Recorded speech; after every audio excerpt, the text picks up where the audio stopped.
Well, hey everyone. Welcome back to the Blackhawk Next Steps podcast. We are so excited to be back with you doing a short run of episodes to complement our Stronger Together message series. And we're just doing this to take a look at a few different types of relationships, kind of a little more in depth than we could have done on Sundays, because we really wanted to go broad and go big on our Sunday messages, but we wanted to have a space where we could go a little bit deeper on a couple different types of relationships. So, we're going to be exploring that on the podcast. I'm excited to be here with you. My name is Veronica. I'm on staff at Blackhawk with our spiritual formation team, and I'm going to be hosting these conversations. And today, I'm really excited to be joined by one of my teammates, Christian Eggers, and one of our interns, Sam Peterson, to talk about the importance and nuances of relationships as young adults. So, why don't you guys go ahead and introduce yourselves to the team? Yeah, thanks for inviting us, Veronica. So I'm Christian. Like Veronica said, I'm on the team with her with spiritual formation. And I do a few different things around Blackhawk. I am here at our Brighter Way site most Sundays, so I do all sorts of things on a Sunday. But a big part of my job actually is leading the young adult ministry, which entails a lot of different things, but it means that I spend a lot of time with people in their 20s and their 30s, just navigating the ups and downs of life. Yeah, no, it's a pleasure to be here, Veronica. My name's Sam Peterson. I'm an intern at Blackhawk, and I've been part of Blackhawk for a couple years now, but I'm only a part-time staff. So I full-time I work in information technology. I do robotic process automation, but my heart really is in the ministry. And so the past couple years, I've been trying to find more ways to get involved, and that's really been within the young adult ministry. And so I have the pleasure of working with Christian on Wednesdays with our high school ministry, but then I spend a lot of time interning for the college ministry on Monday and Tuesday nights. So it's a pleasure to be here today. Great. Thank you guys so much for being here. I'm really glad to be having this conversation with you because I am not a young adult. So I was at one Young time. at heart. Oh, I mean, maybe I have a lot of, old lady hobbies, I like to say. So Like what? I knit and I learned to sew this year, There's Sam. plenty of young people Mm. who love to knit and That's sew. true. Right. That's true. So anyways, I'm glad you guys are both here. I basically sent you an email out of the blue asking you to be on this podcast episode. So why did you say yes? What about this topic felt important for you to say yes? Yeah, for me, it was a really easy yes. I was hoping that we would have a space for conversations like this. Like you said, the Sunday sermons have been incredible, but such a broad topic that we're covering each week. And so, but there are things that are different about relationships at every stage of life. When you're a single young person, when you get married, there's just so many different kinds of transitions. When you retire, all sorts of different things that can change it. And there is something really unique about the young adult season in the way that it is just full of like transitions in particular. I feel like it's just a constantly moving space relationally on every plane. And so I'm excited to be able to talk about that a little bit. Yeah, I think likewise. Like I'm fascinated by how much young adults have to contend with as they kind of transition through the 18 to 25 years of their life. They face so many different categories of transition. So like with your parents, with your friendships, with dating, with work, with school, like all these areas are transitioning so fast. And it's like, what does that mean for young adults? And I think that's a good topic to discuss today. And it's not just you, but all of your friends are going through all these transitions at the same time. I feel like your 20s are just, in many cases, marked by a lack of stability, which obviously impacts your relationships with people. Yeah, it's true. I remember thinking back on like my 20s and we moved so many times when we were in especially our early 20s. We got married, some of our friends got married, a lot of our friends moved around. And then like you said, we were navigating relationships like with our parents as married young adults and how do you go from living with your parents or living, kind of under their authority to kind of being on your own and navigating that change of relationship and then some of your friends got married, some of your friends are not married. It's just like you said, such a unique time. So, maybe one question I have for you is what relationships feel most important or significant to you in the young adult season? Yeah, I think like you're coming like grew up in Milwaukee, Wisconsin, and so I came to Madison not really knowing anybody. And so I started off with a lot of relationships that weren't founded in my faith, like it weren't centered around Christ, and it just started to yield fruit that wasn't very appeasing, honestly.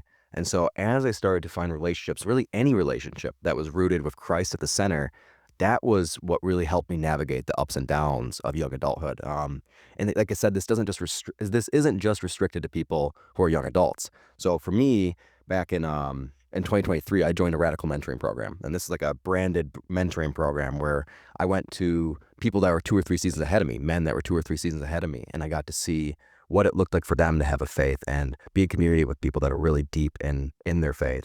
And that yielded a ton of benefits for me. And then not just those people, but then I came to Blackhawk and the community groups, another season or two ahead of me of just people that show me how to navigate and walk with Christ daily. And then with all of that, also combining that with finding ways where I can volunteer and pour into people. And so it's like this tapestry of being mentored, having friends, and then also being a mentor for other people. Kind of all those relationships centered around Christ kind of made this tapestry of community that's been really important for me. These relationships have been really important to me this season. Yeah, I really love that. I mean, we have our multi-generational distinctive here, and I just think that's so important and something that can be really overlooked sometimes is we obviously want relationships with people that are our peers, but those people kind of, ahead of us in life, like you said, and then kind of coming behind us and shepherding and offering what we have to offer. I think that's really great. So, what about you, Christian? Yeah, I think my mind goes to the same things. And I think, again, just returning to this idea of like stability, to be with people who are in a more stable season in some ways just provides a little bit of like groundedness. And so you mentioned like mentoring relationships you've had. I've had some that are really special to me too. And it's just kind of nice to hear someone who's like, my mentor is like 50 years older than me. And just to have someone who's like, able to kinda see clearly in a way because their life has a little bit more stability is nice. Um, and yeah, I also, like Sam mentioned earlier, we both started with high school ministry, and that's something that just gives me so much life 'cause, you can just reflect a little bit on, like, you're the one then with the helpful perspective, and so even though your life can feel so unstable, it's like, "Oh, but there are some things that I know for sure that these students are still figuring out," and so there's something helpful about that.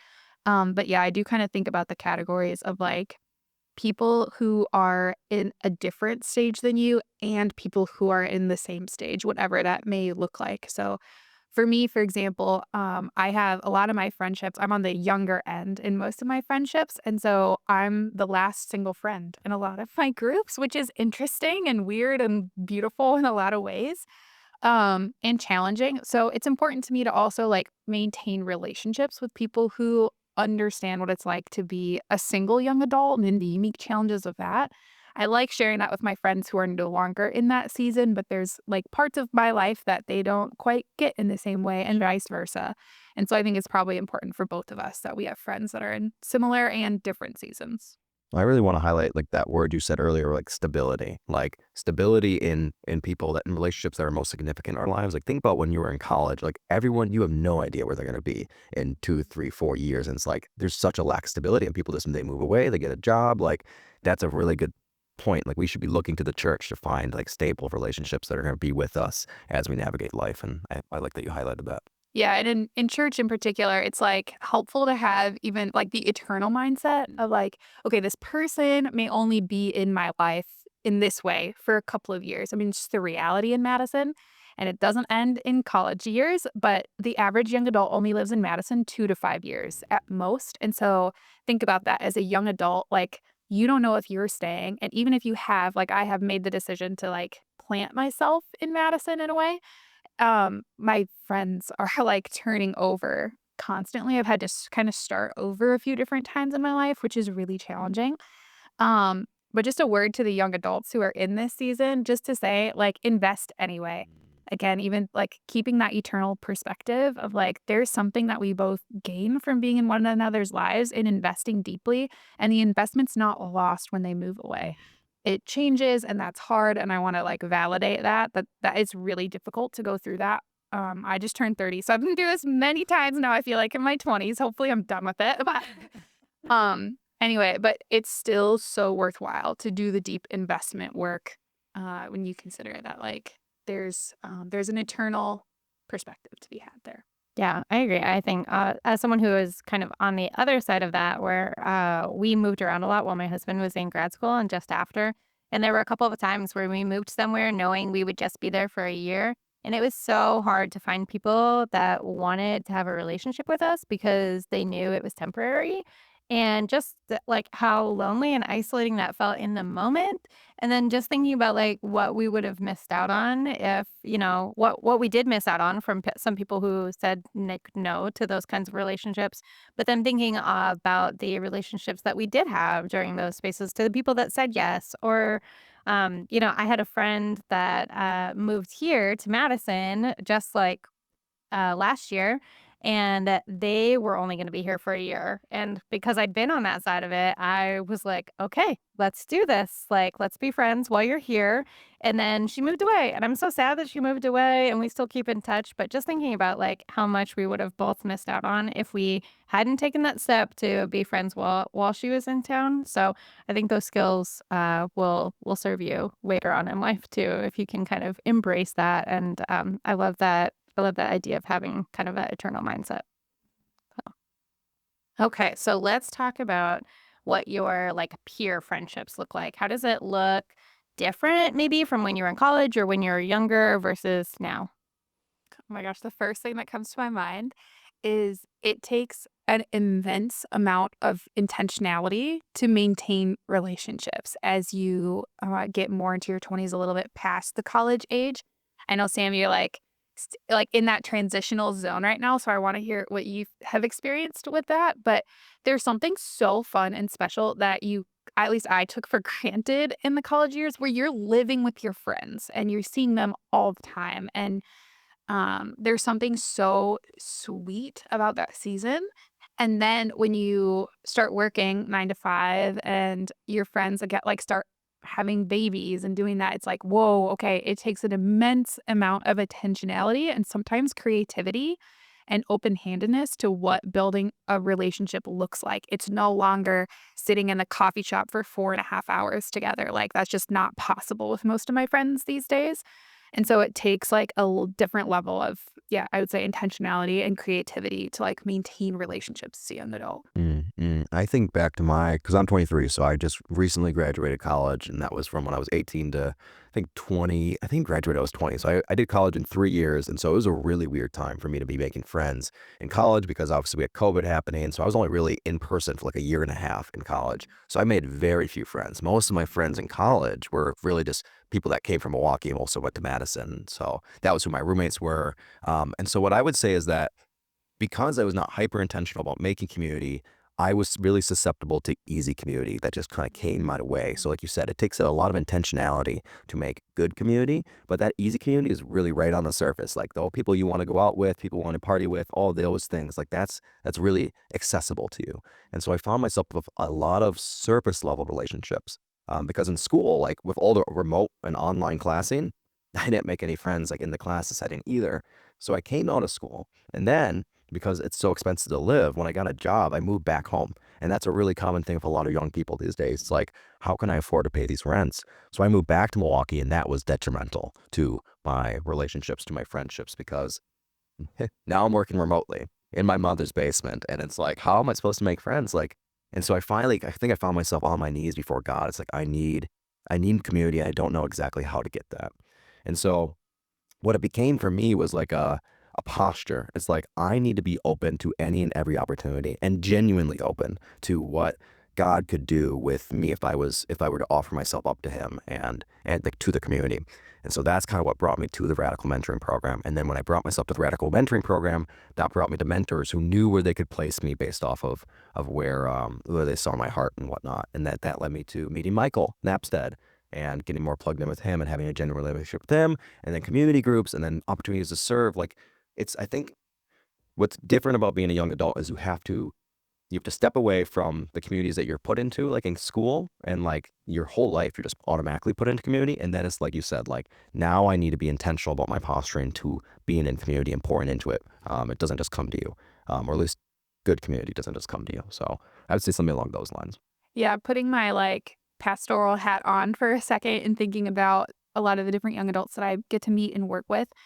I think too, like it was kind of in your story a little bit, like you need to have a willingness to say yes to relationships that you might not have expected, but also knowing when to say no to a relationship that's not helpful. the number of young adults that I've talked to, especially like you're talking about COVID and just how many people now are working from home. And so the number of young adults who are moving to a new city like Madison and getting settled in and they live by themselves and then they work remotely. And so there's like no, like you said, no easy relationships being built that way. And so then that creates a loneliness there. And a lot of the research actually that I've done as a part of my role has indicated that a lot of young adults kind of like the first friend that they make in a new city is kind of where they like fully invest themselves. And so, and this is a generalization, not to say that it fits everybody, but so like, for example, if the first friend that you make is at the gym, you tend to be someone who will spend then all of your nights, hours and hours on end at the gym. Or if the first friend that you meet is out at a bar, then you tend to be someone who spends Thursday, Friday, Saturday, Sunday night at the bars, and so on and so forth. So if your first friend's at work, you become kind of a workaholic, and that's where you spend all your time, and your identity gets so wrapped up in that. And that's totally understandable when you're in a place where you're needing new relationships. But I think eventually, hopefully, we come to a place of evaluating whether or not those relationships are bearing the fruit that we want them to bear, kind of the way that you said.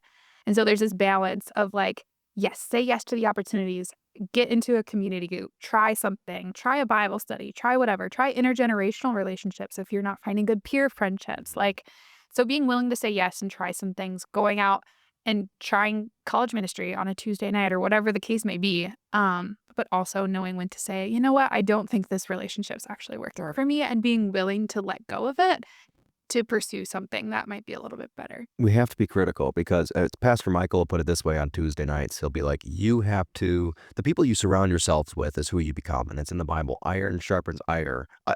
Iron sharpens iron. So as one person sharpens another. So who is it that you're sharpening yourself against? Like, who are you becoming that you can look to your 5 peers, your closest 5 peers, and you'll see who you're becoming. They're a reflection of you. And so really being critical about, okay, when I get into college, the easy community is going to present itself to me, or when you get out of college and you go to work, like the easy community is going to present itself to you, but be very aware of like, who are those people, because that's who you will become. I think is a good note based off what you were saying. It's good that Pastor Michael says that, because I feel like, parents probably say that too, but it's not always taking probably to hear it from someone else. Well, thank you guys so much. You guys are doing a great job. All of this is just so interesting, and it's so fun to like hear about your college experience, Sam. Like I was in college so long ago, it was just like a completely different experience, right? And I experienced COVID during a very different life stage than that. So I mean, all of this was just so good to It hear. had its benefits. I will say, like I'm someone who's really driven. So like I wanted to graduate college early. Now, not necessarily all online, but like I was taking winter term courses. I was taking summer term courses, and like all that being online had its pros. But Like ready to get out though. yeah, exactly. But then the cons, like the relationship stuff. So I was able to be very efficient with my studies a lot, but yeah, I didn't make as many friends because of it. Yeah, well, and then you maybe didn't have as many like, horrible roommate stories or anything. And you just like random Locked in a house with some roommates. That's a good If people get COVID, then you're really locked in a house with them. No, there's some funny stories that come from that. So funny. Oh. Okay, so we talked about like it's really significant relationships, what your peer friendships look like. What types of relationships are really challenging right now? I'm happy to take that one. You start us up like I go right for the heart on this one. We go. This is a really interesting question. So, what kind of relationships are like super challenging as a young adult? And the two that come to mind and beyond friendships are your parental relationships and your dating relationships. But I want to take a step back and kind of talk about why relationships in general, and Christian, feel free to comment on this, but why relationships in general are just really difficult as a young adult. And really, as any season of life, like relationships are so interesting.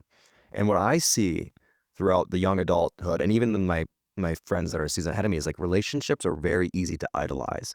And so when I think of idolatry, I think of like a perversion of something that is not, it's making something be something that's not supposed to be. Yeah, holding a weight of glory that it can't support. Yeah. Amen. Amen to that, exactly. And in secular culture, that's really easy to do, because like we don't even have a faith foundation to order where a relationship should be on our value hierarchy. Like we're putting it somewhere where it shouldn't be. And that's understandable. And because it's funny, relationships, when they are done properly, they do have a divine nature to them. And so it's like, if you don't know God, it's like, well, why? Of course that would become your God, your romance, your friendships, your family, like that. It's really easy to put on a pedestal. the problem is, like you said, like it can't support that structure without something bigger than itself to be there. And so I guess that would be my comment on relationships as a whole, but I want to give you the chance, Christian, to kind of speak to that as well. Like, what would you say? Why is it so difficult in this young adult season to have relationships, or what makes it so difficult?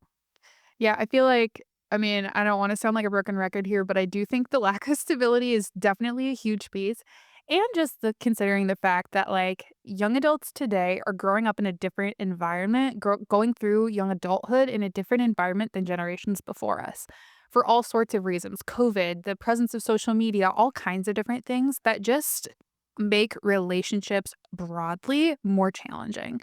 And so I feel like that's, a layer to be considered too. We don't need to dive into that more, Mhm. but just for those of you who are not young adults, like just consider that young adults are they're navigating these things in a completely different environment than when you may have gone through them. Certainly, certainly. Yeah, this generation, Generation Z, even millennials, like late term millennials, like it's a very, very unique season with a variety of factors. But I specifically am interested in kind of what Veronica was saying. Like we have these different sectors. We have the family, we have the dating, we have friendships, we have work. I'm interested in talking about mostly about parenting, and then romantic relationships. Um, and I want to break down like the challenges that seem to come to young adults via the parental relationship. And so it's like you become an adult, you gain these new freedoms. Like you're no longer the child you used to be. And so there's a tension there between your parents and yourself as a young adult. And so the reason I want to break this down is because this message that we're having today is not just about young adults. It's also about the parents and how we properly position ourselves as parents and as young adults. And so one of the common issues that happens with young adults is today is that we we become adults and we're called to participate in society. Like there's this calling for us to be an active agent and begin our adventure as adults. Like we go from 16, 17, 18, bang. Like you're going to college, you're starting work, you're leaving what's familiar to you. You're leaving your home to go start something. At least that's the calling. It's the same thing we see that happens for Abraham. Abraham, he's called by God to leave his home, leave what's familiar to him. He's called to journey to Canaan, the foreign land, the unknown, the uncertainty, and then take on challenges, take on adversities that come with stepping into the unknown. And he does that with a faith, with optimism, and basically he's being called to bring order to a chaotic world. And so there's a lot of similarities for what we see with young adults. Like young adults are confronted with this new responsibility, these new pressures, and you can have this tendency you see within certain people to reject that calling. And so you might want to stay home, not embrace your calling as a young adult, as someone who's supposed to come into the world. And it's also what we see in Exodus with the Israelites, where like they're freed from their tyranny. And then in this example, like tyranny would be your parents. Like you're freed from the tyrannical authority of your parents, and you're confronted with the desert, the wilderness, the unknown, the uncertainty. And then you have to figure out what those freedoms mean, like for you. And you can either build a golden calf and figure out something to idolize and distract yourself away from that new responsibility that you have. That could be social media, entertainment, video games, relationships, whatever. Or you can embrace the responsibility that you're being called towards by God, the spirit of adventure itself. And so I think that's one of the ways we see like young adults might be rejecting their calling. But then on the other hand, which I think is more common, is like parents grappling with the losing of their tyrannical control. Like, and that's relationships. I see you're smiling, Christian. I'm curious what your thoughts on that are. Yeah, I mean, I think that it's both. It's a both and of like, Hmm. yes, when you're in this unstable season, if you come from a home that provided a lot of stability, you kind of want to lean back on that when you start to experience this like unsettling instability. Um, and yeah, just like you were saying, I feel like also, at least speaking from my family of origin, which to be clear, my parents are lovely. I adore them. I grew up in Madison. They still live close by. And so it's so funny now navigating life as like an independent person because I think they on their own are grieving. Even though they wanted me to like grow up and be independent, they're now grieving that I am independent. And so I think my dad in particular, like wants me to be more dependent than I am. And so I think that's hard for him. Like it's interesting watching them kind of like both celebrate and grieve this empty nester stage that they're in. And so there's a little bit of that. I also have found, I mean, I'm a little bit older. I'm like shifting now into this space where I'm just starting to see this side where my parents actually depend on me for help in Mm. different ways, which is brand new and kind of figuring that out and considering even how some of my parents' decisions, I'm like, oh man, these are going to impact me actually. Like when you eventually pass away, hopefully a long time from now, but like these things are going to start to impact me. And I'm noticing even like their health decline and different things like that. And so it's like this shift in the where the responsibility kind of lies. And so I'm just at the beginning stages of navigating that. But yeah, it's been interesting. And just to tie into like dating, to be honest, like my parents are definitely at the phase where they're like, my mom in particular is like, okay, so you seeing anybody? What's going on? When are we gonna get grandkids? And so like, oh gosh, that's a different thing to navigate. That's new to me. From this like, oh yeah, just wait, you don't need to date. And then like, okay, but when are you having children? I'm like, okay, well, there's a few steps before I'm like having kids. But anyway, so it's just like, yeah, it's a whole new dynamic with your parents. Yeah. Yeah. I would say, like, for the 18 to 22-year-olds, it's a lot it's like there's something that's really raw about that transition. Like, when you get to 25, 26, 27, the parents have been empty nesters for a few years. But, like, when you're turning 18, like, think about your 18th birthday. Like, do you feel like an adult? But, like, you have all these legal privileges now, like, that actually makes I you an know, and adult? now I look at our like I lead at senior girls, and I'm like, Right. you guys are babies. You don't know anything yet. And that's what your There's so parents are much life thinking to too. live. Like, your parents are like, "Yeah, Yes. you're a baby," but you're also being called the spirit of adventure. You're also taking on this new mantle, and when you turned 18, it's just like when I turned 18, it's like you are ready, or you at least feel somewhat ready for that, and you want the tyrannical control to go away. Like you said, your parents are grieving that transition, but that if they don't handle it properly, it can get really messy, and I wanna speak to that. I wanna validate the young adults that are going through that right now. I know many of them. It's like you become like 18, 19, 20, 21, 22, and you start to get your job even, there's highly functioning young adults out there that have their parents overstepping into their lives, and I I think know it surprises me. I lead young adult ministry and I get a number of calls from parents of young adults who are concerned about their kid, which totally makes sense. But I'm like, oh, I expect to talk to parents in high school ministry. I don't expect to talk to parents in right. young College adult ministry. ministry. Yeah. Yeah. Yeah, it's interesting, like, they have this ability, like, like, we're broke as young adults, like, and so finances can be used as, like, a form of that control or, like, taking away privileges sometimes can be used, like, it's very interesting and interesting relationship, and it usually does come from a good place. It comes from love, like, you are, as a child, a blessing, but, you have to mitigate or navigate that as a adult, like, where do you draw the line, or how do you properly formulate boundaries? I wanna speak to this specifically from the Bible because we have in the story of Abraham and Isaac something that's very similar to this. So, children, like we said, are a blessing from God. And I think it's really important that we message or we highlight that from God point. And so, children are a tremendous blessing, and Abraham loves his son. But at some point, you can imagine that God is going to test us to see what we value more, the gift of children, or maybe the one who gives that gift, the one who blesses versus the blessing itself. And so, when we start to praise our children, we give attention to them, we worship them in some sense, like God is then asking Abraham to lift up Isaac, to give Isaac up to society, something greater than his own selfish desires of hoarding the potential, right, of Isaac. It's like he has to sacrifice Isaac to the greater good in order for Abraham to remind himself of the proper positioning of what sits on the value hierarchy. Like, God is above your children. God is above relationships in general, and we have to be reminded of that, I think, and that's what's noted in that story. hmm Okay, let's go to one that I can talk about for a long time, but I'll keep it real brief. Dating is like a whole new ballgame. Again, like thinking generationally. Now with the presence of like, so speak for myself, I'm single and it's so interesting to navigate the dating world, particularly I think as a Christian. It's especially difficult. Um with the presence of like dating apps and stuff like that. And so let me just say, first of all, like shout out to all the single people. And if you have single friends, like check on your single friends because it's rough out here.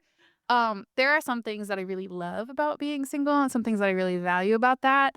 And also if you're a single person who's trying to navigate the world of dating in 2025, it's wild. And so What specifically makes it wild if 2025? yeah, I feel like we've moved to this space where the predominant way that you get to know somebody in a dating relationship is through apps. That's not I think it's less true in the college years. And it becomes more and more true the older that you get. And so it's so interesting. And I mean, I don't know how much we want to dive into this, but I suspect that we're going to learn in the next several years that this is like the way that we're doing dating right now is like probably bad for our brain chemistry if I had to guess. It's Well, all I have heard when you have too many options, like when you feel like you have too the many analysis options, paralysis. then not Yeah. none of them seem good enough. Like it's like Right. when we used to do community, I think it can be true with like anything, like friendships and churches and stuff too. Like when you were limited to a smaller community, then you would see someone and you'd be like, okay, I can see past some of their flaws and we can make this work, you Mhm. know?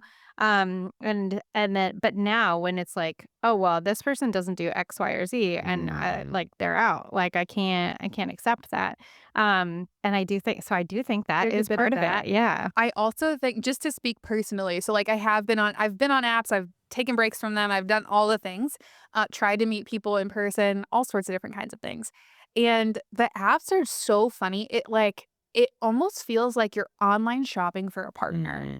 and I just don't think that that's good for our brain chemistry. Not to say that we shouldn't use them, I have plenty of friends who have met incredible spouses from apps. So I'm not saying they're like holistically bad but I also am saying we cannot say that they're holistically good.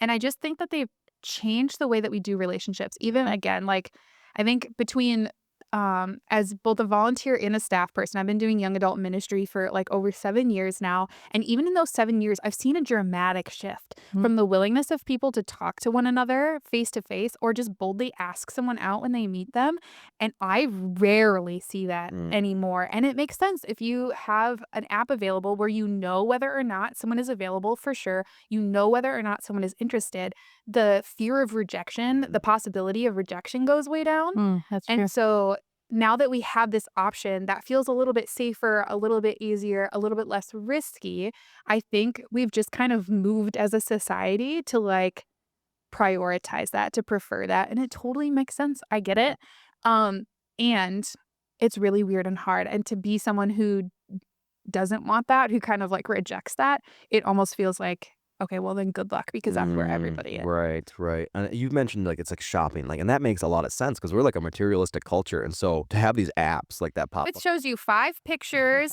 and a little bullet, and you like all of Yeah. these things. I'm just like also, I'm like, the number of probably incredible men that I've swiped left on because they don't know how to make a dating profile, like, I'm sure I missed out on somebody great, I don't know. Or to Veronica's point, where it's like you have this choice overload. So it's like maybe they check 4 of the 5 boxes, but Mhm. if they don't check the 5th, maybe if I swipe one more time, the next person will check all 5. And so it's like, yeah, you have choice overload, and then you have the no rejection piece. I think there's a lot of factors though that also play into this. 45% of young adults between 18 and 29 live at home. So it's like, what dynamic does that play in dating nowadays? Like we're more financially dependent on people. We have our families playing, like you said, a role in kind of our relationships and whatnot. Like there's a whole host of factors that are kind of changing the dating landscape, the romantic relationship landscape for young adults, and I don't think society knows how to grapple with all Yep, those the yet. older generation doesn't yet have wisdom to offer because we're the Mhm. first ones going through this. I'm like, I I talk to mean, my friends, I yeah. talk to Veronica, the number of times I'm like, "Let me tell you this wild story." And she's like, "What is this No. world?" Like, I'm like, I'm not even that much older than you, but I mean, there were no dating apps when I was dating, and I guarantee if Dan Hummel had made a dating it profile, wouldn't have been Right. we wouldn't have worked out. Dan, doubtful that he would have made a profile. I wanna speak to a couple other factors though, because like, I think as I'm also been in the dating landscape, and I think, like, another thing that's really real for young adults right now is the political divides are growing between men and women in 100%. culture, and so it's like, that's really new as well, like, there's extremism on both sides, and then it's like, men and women are specifically correlated as different political parties, so it's like, what does that mean as well? We also have changing gender norms and how we manage our families, how we handle careers, how we handle shared responsibilities. That's all new for It's a society as whole new well. world. It Yep. really is, it really is, and we also have a culture that celebrates radical individualism, and so we have more and more people saying, "You know what? I don't need a spouse, I don't need a partner, I could do this on my own, I don't want marriage, the covenant relationship, I want something that's more convenient." You know, and I think we forget about that. Relationships are changing from covenantal to convenience-based, and that's a big shift as well. Yeah, I feel like there's so much more I could say about this, but our conversation today is not about dating. So it's about young adult relationships. Are there other things that we should talk about? I mean, there are. I do want to circle back to like what Sam just said about the individualism. I think Mhm. I was thinking about that too while you guys were talking about parents and parenting.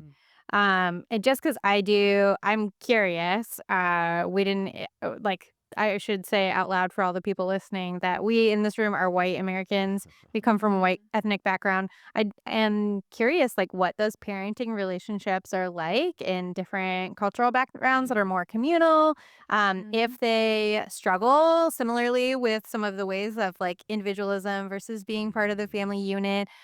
Because I think as white Americans, we do expect a lot of individualism. Like I was raised that way too, of like you can do anything, you can be anything, but the most important thing is to go and be a successful, independent person. So that was like primary for me. But I don't know that that's the case for everybody, and I Yeah. do think that that's interesting. So And it's changing. we don't have an answer to that Well, today, right, but right. I mean, well, it's actually being forced to change in all cultures. Like you said, it was individualism, but like mom, dad, I can't afford to not live in your yeah, basement. So it's like yeah, you better start absolutely. being a multi-generational home culture because Mm-hmm. otherwise this isn't going to work very well for us. There's, like, a moral of value assigned to that Yes, in yeah, our culture, yeah. and I even think about, like, my non-white friends who are navigating these things where their perspective on what's good and right is radically different than their parents, and so, yeah, that just creates a whole different layer of tension, Mm. that I didn't personally need to experience, or I should say even in my, white American family, it still was a tension, and then to add that is just, yeah, a whole other adds a whole other layer to things. Yeah. Mhm. Yeah. So, anyways, thank you for entertaining me on that one. Yes, I think maybe the last question we'll end on. We've covered a lot of great ground here. But I'm curious if there are like specific relationships or types of relationships that you're looking for that can be really difficult or like hard to find or just hard to like manage. Yeah. I'll take a stab at like one of these first. One of them, I think friendships, we've talked about it a lot already, but I went through a really lonely season, and that's really typical for young adults in this generation. Especially that transition from college life to Uh, post-grad life. yeah. Man, that's what draws me to young adult ministry, like, that season is it's so I've never heard anyone say it was a good time, Yeah. for what it's worth, so sorry, Sam. You're, like, in It it. was. No, and Good luck to you. I mean, yeah. So I mean, I graduated 2022. I lived at home for a year. That didn't work out. So then I moved back to Madison, and it's like, okay, I have no friends here, like literally none.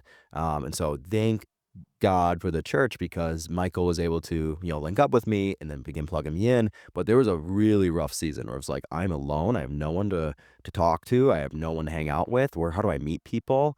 And so I think there was a season that was very real where I was looking for deep friendships. I had the surface level friends, and that's all great and fine, but like where does the deep connection, someone that I can share my life with kick in? And so I found that in the church, I found that in community groups, I found that in just bit radical openness to society. I found myself I went on a mission trip. I'm like, I'm not a mission trip person, but I went to Honduras, like just to be open and meet people. And then I went to play Madison Ultimate Frisbee League or whatever, like MUFA. I'm like, I don't play Frisbee, but I'm gonna do that. I think at the when I was very desperate, I found myself doing Michael's housework, tiling his kitchen for 20 hours just to like, You know what? He wrote me into painting his cabinets when I was in the same season, so, yeah, no. I don't know, I'm really glad. worked out, No. I haven't done a house project for Michael yet, so Wait, that's when I met some of my deepest friendships. It's actually when I met one of my best friends. Like you just don't know what these like radical openness is going to show you. But certainly like friendships was really hard to navigate, and I think obviously romantically like it's a difficult season for all the reasons we described. And I think there's a lot of interesting cultural things to say about that. And like we said, like I think just for young adults in general, um, we're going from this shift of selfishness to selflessness. Like you're hopefully. hopefully, yeah, for like if you posture yourself properly, like your whole life, you kind of have to be a little selfish. Like from the age from birth to 18, like it's about your hobbies, it's about your skill sets, it's about your schooling. You get to college, it's still a little bit about that, and then you graduate, and it's like it's actually not about you anymore. Like if and so in relationships, a romantic relationship, we don't know how to truly love in some sense when you're a young adult. Like you haven't had the experiences of giving up yourself to someone, and so you're gonna make a lot of mistakes. That's gonna lead to a lot of heartache. And I think that's a really difficult season for young adults to navigate specifically. Um, Also, with like your school and career relationships, like you're always changing positions on the hierarchy in your young adult life. Like in high school, you're the top of the hierarchy at as a senior, then you're back to the bottom as a freshman, and then you're at the top as a senior, and then you're back to the bottom in work. And it's like that is just a lot of whiplash to go through and then make relationships with during all of that. It's like it's just so much change. So those are just a few of the areas that I've noticed. How about yourself, Christian? Yeah, speaking for me personally, I definitely think the romantic piece is a big part of it. And I'm someone who's, like, pretty satisfied as a single person. I know that's not true for everybody, but generally speaking, I've gotten to the place where I'm like, "Oh, if I never get married, I'll be okay." Still would, like, if I found the right person, be really excited, to get married, but, so that's something that I think is just, like, a constant ebb and flow thing too of, like, that's where I'm at today, but there are also days where I'm like, Sure. "Man, this sucks." Like, I don't like this. Like, "God, is this really what you have for me?" So that can definitely be a challenging thing and a thing that I long for at different times. Um, I also think that the older I get, I mean, I mentioned that like most of my friends are married with kids, and I love that. It's one of the like pride and joy of my life to be anti-Christian. Like I love it. And that my friends have like Anti-Christian. Sorry, I heard anti-Christian. I did. Well, that anti-Christian. didn't sound very well. Yeah. Um Anyway, so, like, I love that and getting to be a part of these kids' lives is, like, so precious to me, and at the same time, it is difficult, like, being one of the last, like, single people without kids, and, one of my closest friends, she just had another baby, which is so awesome, and it's fun and, like, a little bit heartbreaking, actually, to, like, see my friends, like, my 2 friends who both have 2 kids now, and, like, they're talking about, like, the magic of, like, childbirth and parenting and being a mother, and I'm like, "Oh, I love that for you." And there's a little bit of, like, a tenderness in Mhm. me that's like, "Ugh, what if I never get to experience this thing that has, like, so transformationally affected you?" Mm. And have seen the way that, like, God has used their Mhm. kids to make them into, like, these incredible people. And so, like, so with that I think it's important for me, even though it's growing increasingly more challenging to like maintain relationships with other single people, who like know that experience as well. Um, and okay, this is like not speaking for me personally, but more broadly. I think I really want to emphasize like the importance of intergenerational Mhm. relationships. I think if I didn't have that, I would greatly long for it. And those are some of the relationships that have just dramatically transformed me.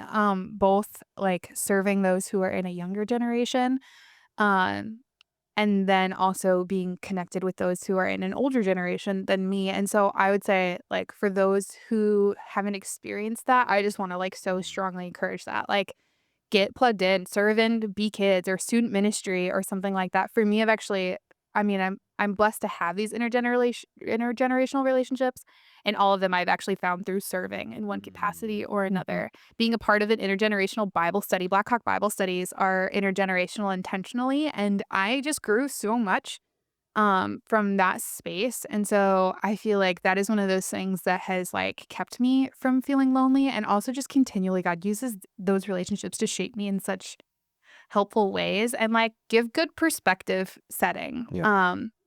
in every season of life. I'm really grateful that you shared this because I think a lot of people have that a similar experience where whether it might be a relationship, it might be having children, like we want these things for life and they're blessings or gifts from God.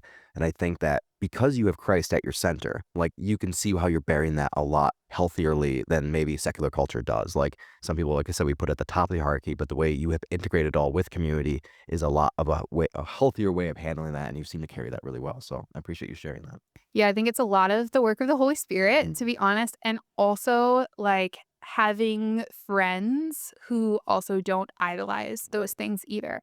So even as my friends, like, have kids and get married and, like, do all of these wonderful things, like, they do not view me any differently. They are fully like, I'm fully integrated part of their family, for all of them. And so that I mean, it just makes all the difference, and so again, I just feel like having people around you who, like, see, the goodness of God in you and in your life and who can call that out even when you can't see it sometimes, like, it's just so critically Amen. important. Yeah. Well, thank you guys both so much for being on today, and you all. We had some technical difficulties beforehand, but we worked it out together. We made it through. We did it. Perseverance. We did this for you guys. So thank you so much. I think as just like, from with my church staff hat on, in the room. I would say if any of you are out there listening to this, you're part of Black Hawk Church, you're in the Madison area, and you are feeling that lonely space, feeling that tender space, looking to get connected. Both of you talked about ways that you like stepped out and tried things and maybe did things that you like you said, like, ultimate frisbee and stuff, like did some things that maybe felt a little outside of your comfort zone. And we just have so many opportunities here, right? Like Mhm. Christian mentioned Black Hawk Bible Study. We've got a young adults crash course coming up that we're really Mhm. excited about. We have serving opportunities. We just have so many things that you can be a part of. So if you are out there and you're looking to get involved and you're not quite sure where to get involved, you can come to the Next Steps area after any of the Sunday sermons. You can reach out to Christian. You can reach out to me. We are happy to help. Yeah, and just one encouragement. I know, and I'm speaking as an introvert. A lot of people don't know this about me. I'm actually an introvert. And sometimes all you need, this is the story I tell myself, is like 5 minutes of uncomfortability it can turn around like your whole life. So that 5 minutes of uncomfortable of showing up to an event where you don't know anybody Hmm. or showing up to a group, like you don't know the kinds of people that you could meet, the friendships that are built off of that, like 5 minutes of bravery. Yeah. Sometimes I even have to get myself down to like 60 seconds. Like, can you be brave for 60 more seconds? Yeah. Like, go pretend to be an ex. Just go like Yeah. fake it for like 60 seconds. And Because then that extrovert like me in the room will so find you. We sniff it out. No, thanks so much for having us, Veronica. Yeah, thank you so much. All right, guys, that's it for today's episode. We're going to be back with some more, so stay tuned.